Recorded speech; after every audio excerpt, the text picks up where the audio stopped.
اللہ اللہ اللہ اللہ اللہ اللہ اللہ اللہ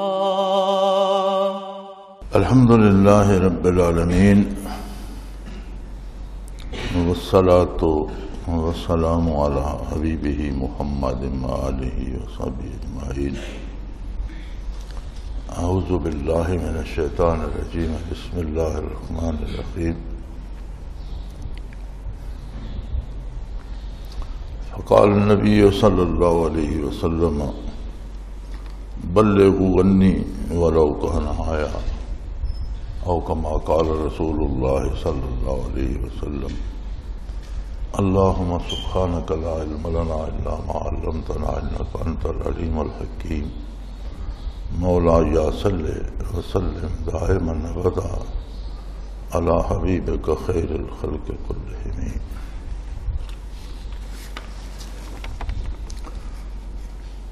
روحانی بیعت اور فنا فی الرسول کیا ہے؟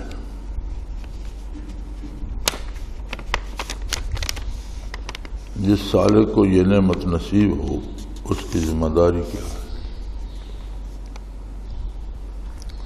یہ سوال کل بھی تھا، میں نے اس کا جواب نہیں دیا.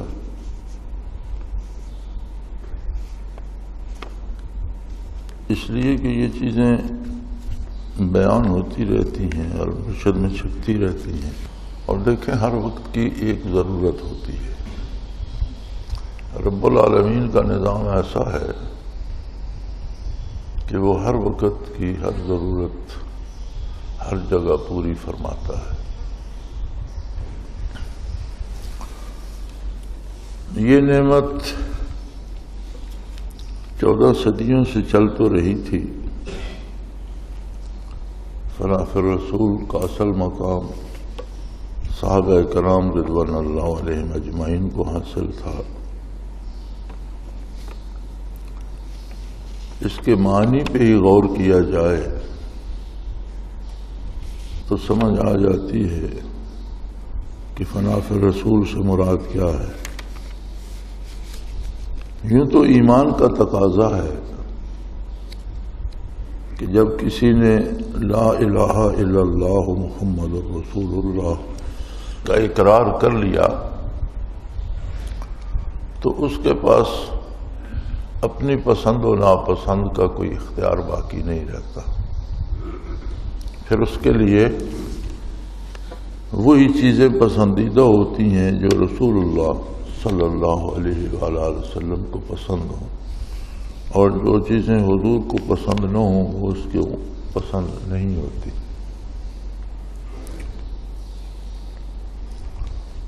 صحابہ کرام رضوان اللہ علیہ مجمعین کی حیات مبارکہ اور ان کی زندگیاں اس کا مظہر ہے.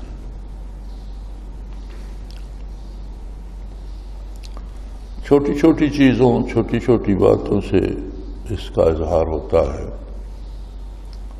مثلا ایک صحابی بارگاہ رسالت پناہی میں حاضر ہوئے تو انہوں نے سرخ رنگ کی چادر لے رکھی تھی. آپ صلی اللہ علیہ وسلم نے فرمایا کہ یہ مناسب نہیں ہے. پھر حضور نے کبھی نہیں دیکھی ان کے پاس. تو ایک دن خیال مبارک اس طرف آ گیا تو انہیں دیکھ کر فرمایا کہ بھی وہ پھر چادر آپ نے کیا کی، پھر نہیں دیکھی آپ کے پاس. انہوں نے عرض کیا یا رسول اللہ صلی اللہ علیہ وسلم جب آپ نے پسند نہیں فرمائی تو میں نے تنور میں جھونک دی، جلا دی. آپ صلی اللہ علیہ وسلم نے فرمایا آپ کسی خاتون کو دے دیتے، مردوں کو وہ رنگ مناسب نہیں لگا تو میں نے تمہیں کہا تھا کہ تمہیں اچھی نہیں لگی، لیکن کسی خاتون کو، گھر کی خاتون کو دے دیتے. عرض کی یا رسول اللہ جو چیز آپ کو پسند نہ آئے وہ باقی ہی کیوں رہے؟ فنا فی الرسول سے مراد یہ ہے کہ آدمی کی اپنی پسند آقا کی پسند میں فنا ہو جائے. کہ زندگی حضور کی سنت کا نمونہ بن جائے، اس کا ظاہر و باطن، اس کا حلیہ، اس کا لباس، اس کی بول چال کے انداز، اس کا لین دین، کاروبار حیات اتباع رسالت میں ڈھل جائے، جینا مرنا اس پہ ایسا رنگ غالب ہو کہ جو دیکھے وہ سمجھے کہ یہ مسلمان ہے۔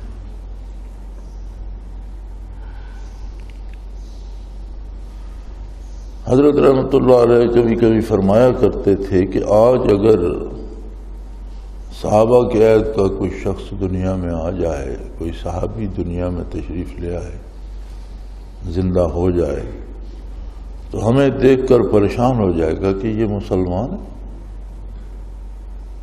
یعنی ہم اتنے دور جا چکے۔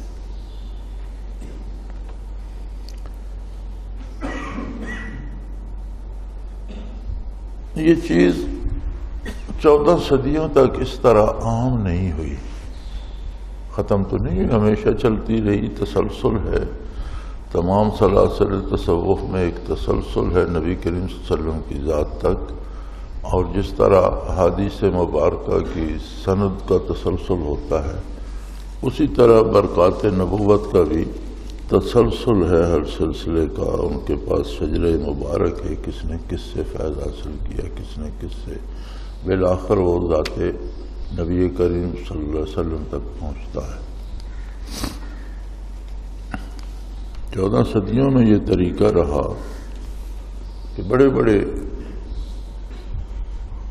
بہت ہی اعلیٰ مقامات کے حامل صوفی گزرے ہیں،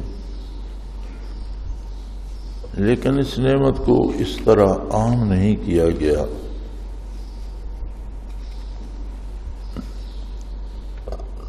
گنتی کے چند لوگوں کو، جن کے لاکھوں مریدین تھے، ان لاکھوں مریدین کو وہ اعمال کی تلقین فرماتے تھے، کچھ تسبیحات فرما دیتے تھے پڑھنے کے لیے، قرآن کریم کی تلاوت کا حکم دے دیتے تھے کہ اتنا روز پڑھا کرو، لیکن اس فن میں 2 4 5 آدمی زیادہ سے زیادہ گنتی کے لوگ ملتے ہیں جن کو جن کی تربیت انہوں نے اس طرح سے کی۔ یہ پہلی دفعہ ہوا کہ حضرت جی رحمۃ اللہ تعالی علیہ کو یہ حکم دیا گیا بارگاہ رسالت سے کہ اسے عام کرو، ورنہ حضرت رحمۃ اللہ علیہ نے بھی اسے بڑا عرصہ عام نہیں کیا، بلکہ 15-20 سال تو آپ اکیلے ہی تھے، کسی کو اس بات کا علم ہی نہیں تھا کہ آپ کیا کرتے ہیں۔ پھر اس کے بعد 2-4 ساتھی ہوتے تھے، 5 ہوتے تھے جنہیں اللہ اللہ سکھائی جاتی تھی، باقی سب ظاہری تبلیغ پر ہی ہوتے تھے۔ اللہ کریم نے جب ہمیں یہ سعادت بخشی اور اس حلقے میں داخل ہوئے تو بھی یہی 4-5 لوگ ہوتے تھے۔ پھر اس کے بعد کی بات ہے کہ جب یہ حکم ہوا کہ اسے عام کیا جائے، اور یہ اللہ کی مرضی سے عام ہوا اور اس طرح ہوا۔ یہ پوری تاریخ اسلام میں پہلی دفعہ حضرت رحمۃ اللہ علیہ کی ذات ہے جس سے یہ چیز عام ہوئی۔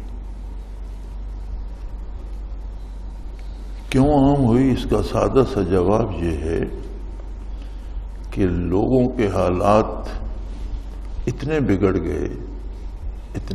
گئے کہ ظاہری تعلیمات سے لوگوں کی اصلاح ممکن نہیں رہی۔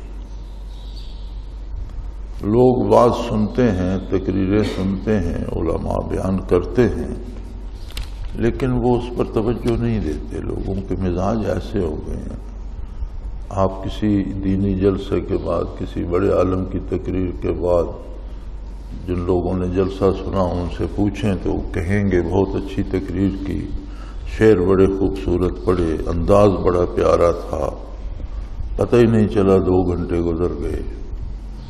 یہ پوچھیں کہ انہوں نے کیا کہا، اچھی باتیں کی ہیں، یہ کسی کو یاد نہیں ہوتا، نہ اس طرف کوئی توجہ دیتا۔ ورنہ جتنی تبلیغ آج ہوتی ہے ایسے تو پہلے وسائل ہی نہیں تھے. ایک تو بین الاقوامی طور پر مسلمانوں کی ایک جماعت ہی بن گئی جسے تبلیغی جماعت کہتے ہیں، جو سارا سال سوائے تبلیغ کے کچھ بھی نہیں کرتے. لیکن جب عمل کی طرف آئیں تو خود جو تبلیغ میں سال لگا دیتے ہیں، اعمال میں ان کا پلہ بھی خالی نظر آتا ہے. یعنی خود ان کے اپنے پہ اثر نہیں ہوتا تو دوسرے پہ کیا ہوگا. بلکہ لوگوں نے یہ سمجھ لیا ہے کہ ہم جب چلہ لگاتے ہیں تو جنت تو ہماری ہو گئی، اب جو چاہے کرتے پھر. اس قدر یہ قصور تبلیغ کا نہیں، لوگوں کے مزاج بدل گئے. کتنے جمعے ہوتے ہیں، ہر جمعے کا خطبہ ہوتا ہے، کتنے رسالے چھپتے ہیں دینی، کتنے دینی مدارس ہیں. اس سب کے ساتھ بے حیائی کا بھی ایک طوفان ہے جس کے بارے سوچا بھی نہیں جا سکتا کہ کس حد کو پہنچ گیا ہے. آپ کو ایک داتن کا اشتہار دیکھنا ہوگا تو اس میں بھی آپ کو برہنہ خواتین نظر آئیں گی. یعنی عالم یہ ہو گیا ہے کہ کسی قلم دوات کی بات ہوگی تو اس میں بھی آپ کو برہنگی نظر آئے گی اور خواتین نظر آئیں گی. عجیب بات ہے. تو اس طوفان بدتمیزی کا مقابلہ کرنے کے لیے جب تعلیمات ظاہری اور خطبات اور تقریریں بے اثر ہونے لگی تو اللہ کریم نے اس چیز کو عام فرما دیا، اور یہ سعادت حضرت رحمۃ اللہ علیہ کے اور اس سلسلہ عالیہ کے حصے میں آئی. اب عجیب بات یہ ہے کہ بگاڑ اس حد تک چلا گیا ہے کہ ہماری اصلاح اس سے بھی نہیں ہوتی. یعنی کیسی عجیب بات ہے کہ یہ آخری علاج ہے اور اس سے بھی ہماری اصلاح نہیں ہوتی.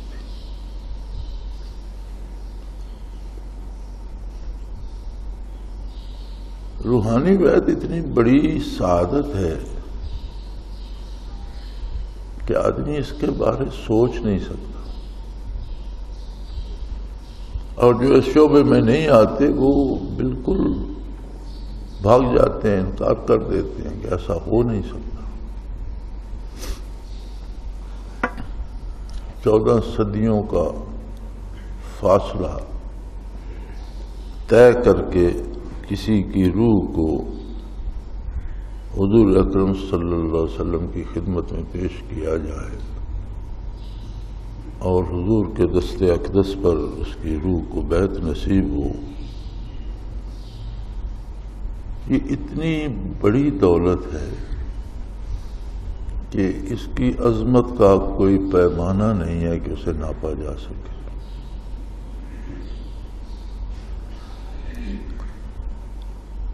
حضرت رحمۃ اللہ علیہ کے ارشادات میں ہے، وہ فرماتے ہیں کہ شیخ کوئی ایسا شیخ جو کسی کو مراقبہ احدیت کرا دے پھر اس سے کسی کرامت کی طلب ایک فضول بات ہے. یہ بہت بڑی کرامت ہے، بہت بڑی. زمین و آسمان کا فاصلہ 50,000 ان سالوں کا ہے جن سالوں سے روح اور فرشتہ سفر کرتا ہے. ایک تو سال یہ دنوں کے ہوتے ہیں، پھر ان سے بہت بڑا سال ہوتا ہے جسے نوری کہتے ہیں، یعنی روشنی کی رفتار سے، کہ ایک دن میں روشنی کتنا سفر کرتی ہے. وہ دن گنے جائیں تو سال میں وہ کتنا سفر کرتی ہے، اسے نوری سال کہتے ہیں. روح اور فرشتے کی رفتار اس سے بہت زیادہ ہوتی ہے. اس کی رفتار سے 50,000 سال کا فاصلہ آسمان و زمین میں. اب یہ اس کی قدرت کہ روح کو یا فرشتے کو یہ قوت دے دیتا ہے کہ آنے وقت میں وہاں پہنچ جائے، لیکن فاصلہ اتنا ہے. قرآن کریم میں موجود ہے کہ فرشتے 50,000 سال کا فاصلہ طے کرتے ہیں زمین و آسمان میں.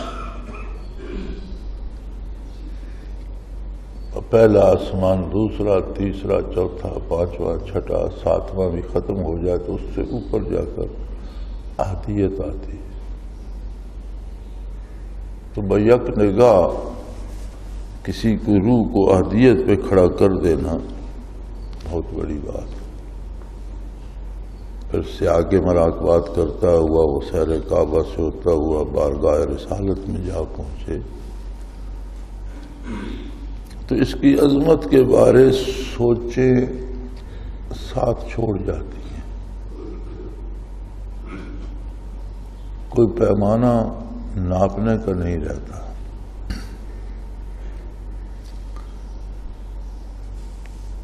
لیکن اصل سوال یہ ہے کہ ذمہ داری کیا ہے؟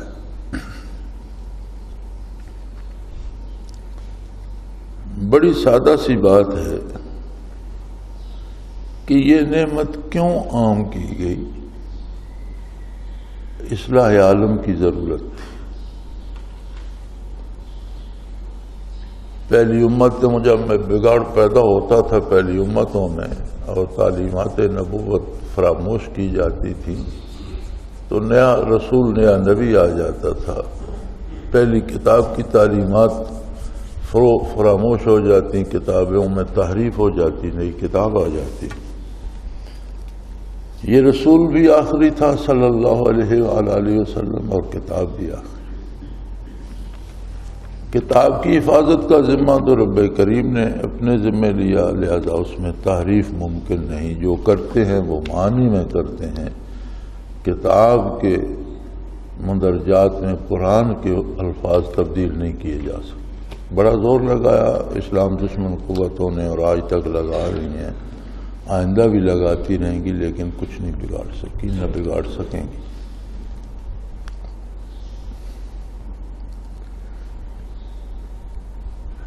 اب ارشادات نبوت کا جو یا قرآنی تعلیمات کا جو عملی پیکر ہے، عمل ان پہ کس طرح کیا جاتا ہے، وہ قوت دینے کے لیے اللہ نے یہ نعمت عام کر دی کہ کسی کے سینے میں نور ہوگا، اس کی روح بارگاہ رسالت تک پہنچی ہوگی تو پھر وہ حکم نبوت اسے یاد رکھنا چاہیے کہ ارشاد ہوا بلغوا انی، میری طرف سے آگے پہنچا دو. ولو کانا آیا، خواہ تمہارے پاس میرے ارشادات عالیہ کا ایک جملہ بھی ہو. یعنی دین کی ترویج اور دین کو آگے پہنچانے کی ذمہ داری اس پر آ گئی جس نے وہ ارشاد عالیہ میں سے ایک جملہ بھی سنا، وہ جملہ زندگی بھر وہ آگے جہاں جائے پہنچاتا رہے.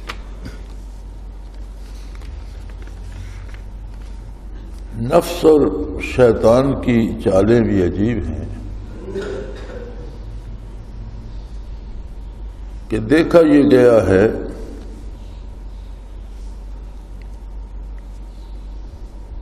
کہ جب کسی کو یہ نعمت نصیب ہو جاتی ہے تو پھر شیطان یا نفس اس سے دوسری چال چلتا ہے کہ اب تم بہت بڑے آدمی بن گئے ہو، تم بڑی عظیم ہستی ہو گئے ہو، لوگوں کو تمہارے ہاتھ چومنے چاہیے، تمہیں بہت احترام دینا چاہیے. اور یوں وہ اپنی بڑائی میں پھنس جاتا ہے. بڑائی صرف اللہ کے لیے ہے، بندہ کب بڑا ہو سکتا ہے؟ اللہ اکبر سادہ سی بات ہے کہ بڑائی صرف اللہ کی، بندہ بندہ ہے بہرحال. تو ذمہ داری یہ آ جاتی ہے کہ پہلی بات تو یہ ہے کہ وہ اولیت ترویج دین کو دے. اسے مزدوری بھی کرنی ہے، اسے بچے بھی پالنے ہیں، اسے روزی بھی کمانا ہے، اسے زندگی کے سارے کاروبار کرنے ہیں، دوستی ہے، دشمنی ہے، رشتہ داریاں ہیں، بڑے جھمیلے ہیں. اس سارے میں اسے اپنے لیے پہلے تو یہ راہ بنانی ہے کہ اس انداز سے چیزوں کو کرے جس انداز کو نبی کریم صلی اللہ علیہ وسلم نے پسند فرمایا۔ فنا فی رسول کا معنی بھی یہی ہے۔ اور دوسرا، محنت اور مجاہدہ آیائے دین کے لیے، نیکی کو پھیلانے کے لیے، بھلائی کے لیے اپنے اوپر ضروری کر لے، اپنا روزانہ کا حساب کرے کہ میں نے حضور کا پیغام کتنے لوگوں کو پہنچایا ہے۔ زبان سے کہے اس سے زیادہ اپنے عمل سے بھی پیغام دے کہ اعمال سنت کے تابع ہوں۔ اب ہم دوسروں کو کہتے رہیں اور اپنے عمل خلاف شریعت ہوں تو اس کا کیا فائدہ ہوگا؟ اپنے اعمال پہ، اپنے کردار پہ نگاہ رکھے اور اسے سنت کے مطابق کرے، پھر اس کو پھیلائے۔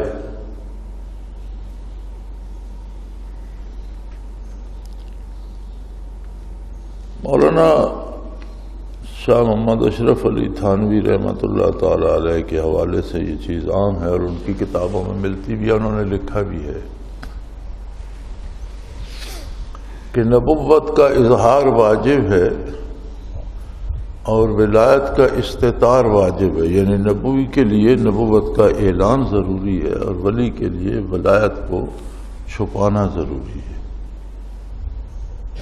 بات یہ درست ہے، لیکن اسے لیا غلط معنوں میں گیا ہے۔ کسی کے لیے اپنی ولایت منوانا ضروری نہیں۔ اس سے مراد یہ ہے کہ کسی کے لیے یہ ضروری نہیں کہ وہ دوسروں کو یہ کہتا پھرے کہ مجھے اللہ کا ولی مانو اور میری عظمت کے قائل ہو جاؤ۔ اس طرح سے استطار واجب ہے۔ اس کا یہ مطلب نہیں کہ اس موضوع پہ بات ہی نہ کرے اور اس چیز کو عام نہ کرے اور دوسروں کو اس کی خبر نہ دے۔ حضرت فرمایا کرتے تھے کہ اگر یہ دین ہے تو اس کا چھپانا واجب کیسے ہے، اور اگر یہ دین نہیں ہے تو اسے اختیاری کیوں کیا جائے؟ یعنی اگر یہ دین نہیں ہے تو پھر اس پر عمر لگانے کی کیا ضرورت ہے، اور اگر دین ہے تو دین کا تو اظہار واجب ہے، دین کیسے چھپایا جائے گا؟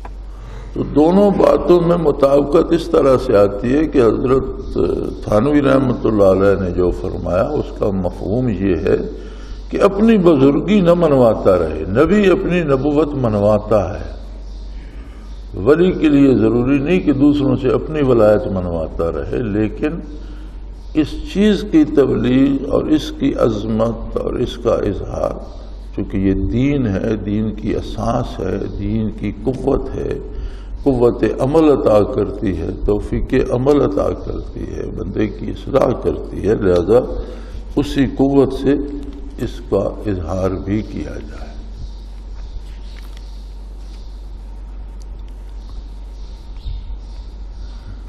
تو اگر ایک لطیفہ بھی کسی کے پاس ہو تو وہ بھی بڑی دولت ہے، بہت بڑی دولت ہے۔ اس کا پھر وہی حضرت جی رحمۃ اللہ علیہ کے الفاظ مجھے یاد آتے ہیں۔ آپ فرماتے تھے کہ ہر ملک کا سکہ ہوتا ہے، جب اس ملک میں جائیں تو اس کی قدر ہوتی ہے، اس کا احساس ہوتا ہے۔ ہو سکتا ہے دوسرے ملک میں تو کوئی اسے قبول ہی نہ کرے، لیکن جب اس ملک میں جائیں تو پھر دوسرے سکے بے اثر ہو جاتے ہیں، پھر اس کی قدر و قیمت ہوتی ہے۔ فرماتے تھے یہ آخرت کا سکہ ہے، جو قبر میں جائے گا اسے پتہ چلے گا کہ کتنی بڑی دولت ہے یہ اور کتنی بڑی نعمت ہے۔ ہمارے ایک ساتھی ہوا کرتے تھے، اللہ ان کو غری کے رحمت فرمائے، خان زمان نام تھا ان کا، زمیندار کاشتکار ان پڑھ آدمی تھے دیہاتی۔ وہ فرمایا کرتے تھے کہ میاں جب قبر میں سر رکھو گے تو اندازہ ہوگا کہ یہ کتنی بڑی دولت ہے۔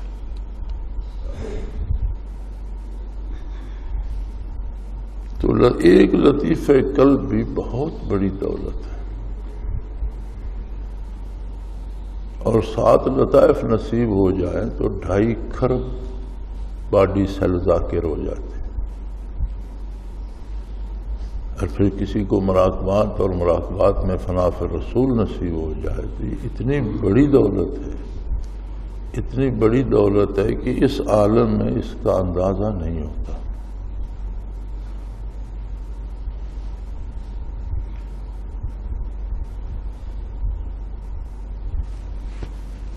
ایسے لوگوں کو دیکھا ہے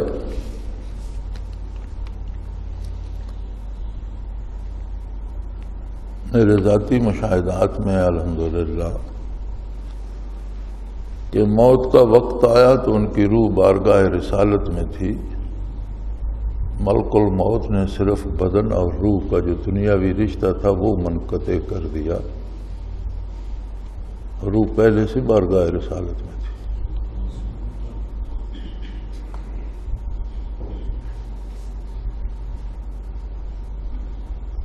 تو ذمہ داری یہ ہو جاتی ہے کہ وہ اپنے قول اور فعل دونوں سے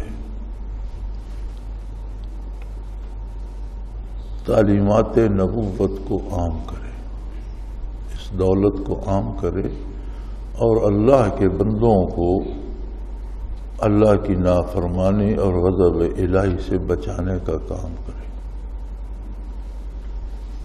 حضرت علی کرم اللہ وجہ الکریم کو ایک جہاد کی کمان دیتے ہوئے رخصت کرتے وقت حضور صلی اللہ علیہ وسلم نے فرمایا تھا کہ علی ایک بات یاد رکھنا، 1000 کافر کو بحالت کفر جہاد میں قتل کر دیا جائے، اس سے زیادہ پسندیدہ بات اللہ کریم کی بارگاہ میں یہ ہے کہ کسی ایک کافر کو مسلمان کر لیا جائے، یعنی اس کے کسی ایک بندے کو جہنم جانے سے بچا لیا جائے تو یہ اس کے نزدیک اس کی بارگاہ میں بہت پسندیدہ بات ہے۔ تو رضا الہی کے لیے اور اس کی رحمت کو پانے کے لیے اس دولت کو اس نیت سے عام کرنا کہ اللہ کے بندے اللہ کی اطاعت اختیار کر لیں اور ان میں بھی یہ قوت آ جائے کہ شیطان کے چنگل سے بچ سکیں اور حقیقت کو پا سکیں، حضور کا اتباع اختیار کر سکیں، یہ ضروری ہے کہ اس کے لیے محنت کرے اور یہ اس کو اولیت دینی پڑے گی۔ کاموں میں پرائرٹی ہوتی ہے نا کہ یہ پہلے کرنا ہے، یہ اس کے بعد یہ اہمیت مقرر کی جاتی ہے امور کی، تو اس کی اول اہمیت ہوگی، فرسٹ پرائرٹی ہوگی کہ یہ کام مجھے کرنا ہے۔ اللہ کریم توفیق دے اور توفیق عمل دے اور اس پر نتائج مرتب فرمائے۔ آخر دعوانا ان الحمدللہ رب العالمین، الحمدللہ رب العالمین، والصلاة والسلام علی حبیبہ محمد وآلہ وسلم۔ اللہم ربنا لا تقتلنا بغضبک ولا تہلکنا بعذابک واعف عنا قبل ذلک۔ اللہم ربنا لا تسلط علینا من لا یرحمنا۔ اللہم ربنا علیک توکلنا والیک انبنا والیک المصیر۔ اللہم یا شافی الامراض یا دافع البلیات یا قاضی الحاجات اقض حاجاتنا۔ اللہم انصر الاسلام والمسلمین انک علی کل شیء قدیر۔ رب یسر رب یسر رب یسر ولا تعسر وتمم بالخیر۔ وصلی اللہ تعالی علی حبیبہ محمد وآلہ وسلم برحمتک۔ اللہ اللہ اللہ اللہ اللہ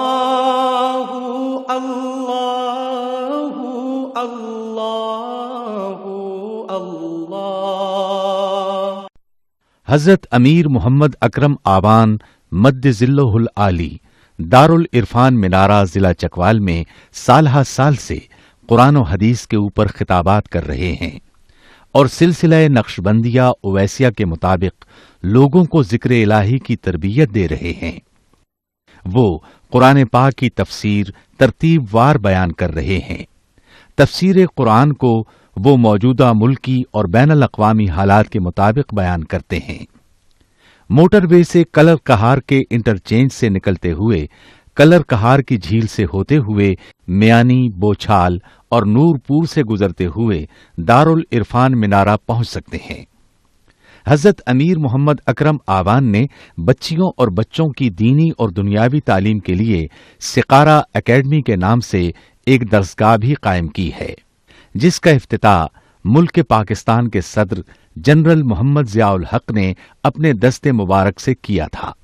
وہ تمام احباب جو اسلام کی طلب رکھتے ہیں ان سے گزارش ہے کہ دارالعرفان منارہ ضلع چکوال میں امیر محمد اکرم آوان صاحب کے خطابات سے مستفید ہوں۔ وہ ہر جمعے کو نماز سے پہلے بیان فرماتے ہیں۔ ہر ماہ کی پہلی اتوار کو ماہانہ اجتماع ہوتا ہے جس میں آپ خصوصی خطاب فرماتے ہیں اور پاکستان کے چاروں صوبوں سے احباب اس اجتماع میں شرکت کرتے ہیں۔ اس کے علاوہ یہاں سال میں 2 مرکزی اجتماعات بھی ہوتے ہیں، ایک رمضان المبارک میں اعتکاف کا اجتماع اور دوسرا جولائی اور اگست میں 40 دن کا اجتماع ہوتا ہے جس میں روحانی تربیت کی جاتی ہے۔ اپنا خون سیماب دے کر اتنا ہم کر جائیں گے، نام آقا کا چمن میں پھر رقم کر جائیں گے۔